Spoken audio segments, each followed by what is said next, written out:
नमस्कार साथियों। आशा करता हूँ सब अच्छे होंगे। अब वो वक्त आ चुका है 28 मई का, जो आपने लंबी जर्नी तय की थी तैयारी करते करते, तो उसका परीक्षण किया जाएगा, निरीक्षण किया जाएगा। तो स्वाभाविक सी बात है कि बहुत सारे डर आपके अंदर आ रहे होंगे कि जो हमने पढ़ा है उसको हम भूल जा रहे हैं। तो अब लास्ट टाइम पे मैं आपको टिप्स देना चाहता हूँ कि कौन कौन से चीज़ों को आप दिमाग में रखिएगा, जिससे कि आपके अंदर जो अभी एक दो दिन बचा हुआ है आज और कल का, उस बीच में अपने आप को मोटिवेट रख सकें। पहली बात, ये जो गेम है पूरा, ये माइंड सेट का गेम है। माइंड सेट का गेम का मतलब ये है कि आपने जो पढ़ा है ये मान के चलें कि वो सबसेस्ट है। आपकी जो स्ट्रेटेजी थी वो सबसेस्ट थी। आपकी जो स्ट्रेटेजी थी वो अपने अनुकूल थी। दूसरी बात निकल के आ रही ये निकल के आ रही है, आप अपने आप को किसी से कंपेयर मत कराइएगा। जो आपने नहीं पढ़ा है अभी, जो स्किप हो चुका है, जो छूट चुका है, ये मान के चलें कि वो एग्जाम में नहीं आ रहा है ना।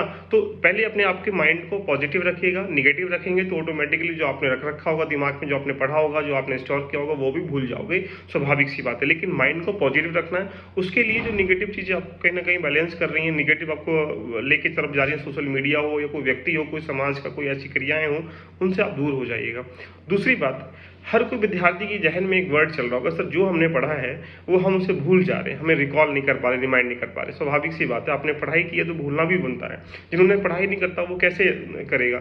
इसीलिए इसका एक ही ऑप्शन है कि आप अपने माइंड को एक्स्ट्रा ऑर्डिनरी की तरफ लेके मत जाइएगा कि अभी ये रह चुका है पढ़ने से, उसके इतने नंबर आ रहे हैं, या इस तरीके से अभी रिजल्ट आया तो इसने टॉप कर दिया, हमारा क्यों नहीं हो पाएगा। तो ये बहुत सारी चीज़ें आपको अगर नहीं कर पाएंगे तो जो आपने पढ़ा है उसको भी आप भूल जाएंगे।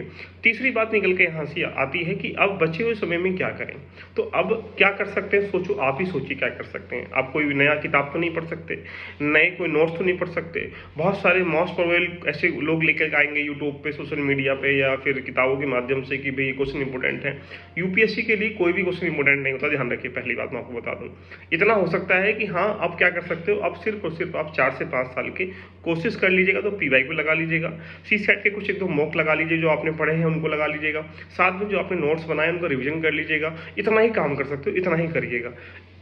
जब भी आप एग्जाम सेंटर पर जाएंगे, नेक्स्ट बात बताऊं आपको मैं, एग्जाम सेंटर पर जाएंगे तो वहां पे आप ज्ञानी बनने का परिचय मत दीजिएगा, या किसी से ज्ञानी बनने का परिचय भी मत लीजिएगा।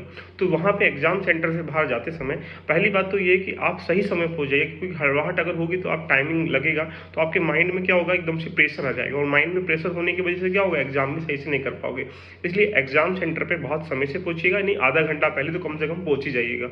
ऊपर से वहां जाके वहां ज्ञानी नहीं बनना है। वहां पे साइलेंट मोड में ऑटोमेटिकली यही नहीं सोचना है कि हम किसी पिकनिक मनाने के लिए आए, हम लोग बारात में आए, है ना। इसका मतलब ये रहा कि एंजॉय करने के लिए आए। एक ये त्योहार है, एक महोत्सव है। तो यहाँ आपका एग्जाम भी एक महोत्सव की तरह होता है। तो वहाँ एंजॉय करिएगा। और फिर इतना भी नहीं, सुबह भोजन भर के जा रहे हैं आप लोग, तो इतना कुछ लाइटली खा लीजिएगा जिससे कि आप एनर्जी रहें। इसका मतलब ये नहीं कि आपने खाना खा लिया, नींद आ रही वहाँ जाके। तो कुछ ऐसी एक्टिविटीज करनी है एग्जाम सेंटर से जाने से पहले, जाने के बाद भी, वहाँ आपको बैलेंस कर सके, राइट।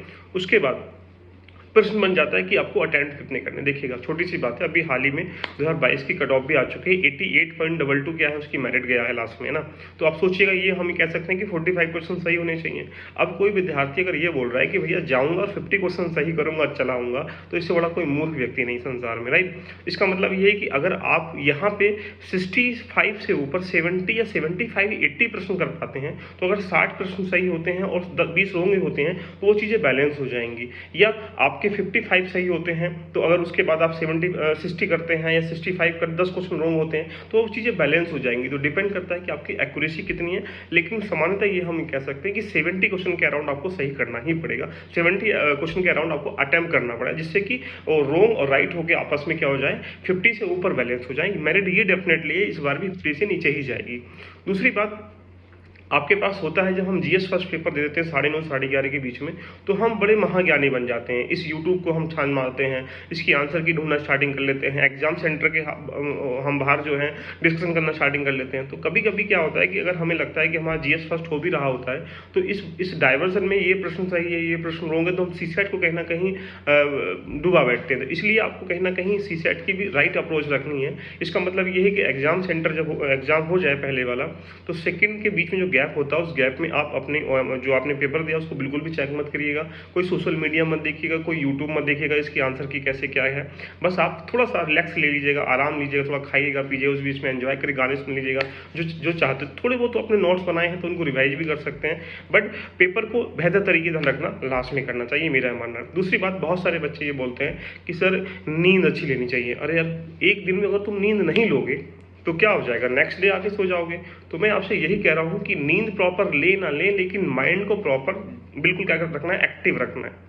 ये तुम्हारे ऊपर डिपेंड है, किसी को नींद लेकर माइंड एक्टिव हो पाता है, किसी का बिना नींद के एक्टिव हो जा पाता है। तो चीज़ों को बैलेंस करना है। बहुत सारे बच्चे ये बोलते हैं कि सर जब एग्जाम सेंटर में जाते हैं तो एग्जाम सेंटर में जाने के बाद वहाँ पे हम लोग गहरी सांस लेते हैं जिससे माइंड हमारा क्या हो जाए, तो इतनी भी सांस मत लेना कभी दूसरी बार सांस ही निकल के ना आ जाए।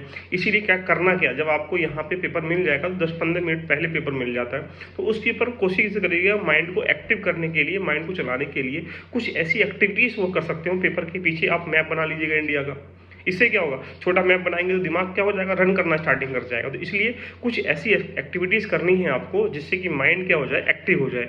दूसरी बात, एग्जाम हॉल में आपको कुछ नहीं सोचना है।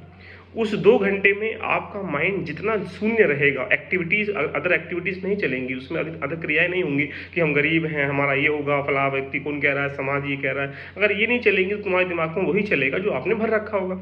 अब वो जब बेस्ट भर रखा है, और वो जब एग्जाम सेंटर में आप पहुँचेंगे, एग्जाम दे रहे होंगे, तो जब आप उसको देखेंगे तो फिर क्या होगा, वही निकल के आएगा जो आपने रिवाइज किया है, रिकॉल किया है, नोट्स में लिखा था, अंडरलाइन किया था, यही सारी।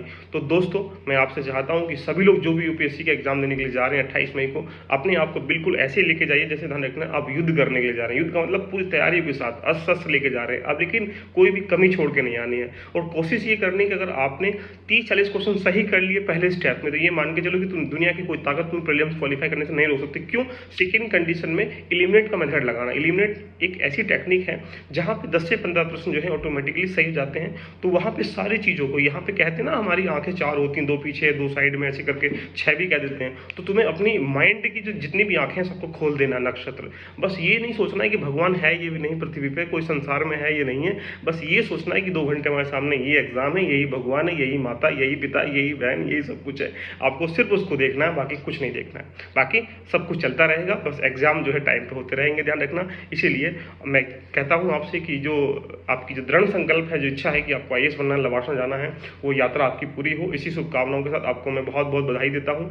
और मुझे उम्मीद है कि सभी लोग अच्छा करके आओगे, छोटी छोटी मिस्टेक नहीं करनी। जैसे ओएमआर को अच्छे से भरना है, पानी की बोतल ले लीजिएगा, ग्लूकोज डाल लीजिएगा, ऊपर से आप थोड़ा सा बैलेंस करिएगा अपने आप को, वहाँ पहले जाइएगा। कुछ ऐसा मत खाइए जिससे कि आपकी स्वास्थ्य जो खराब हो जाए। तो कुछ ऐसी एक्टिविटीज़ मत करना कभी भी जिससे कि आप लास्ट मोमेंट जो आपने लंबी तैयारी करी है उसमें आप फेल हो जाओ। तो बहुत जरूरी होता है युद्ध में लड़ने के लिए आपके पास जो दिमाग है उससे जरूरी होता है आपके पास अस्त्र कैसे हैं। तो ठीक है, एंजॉय करें इस यात्रा का। All the best, love you all, bye bye, take care.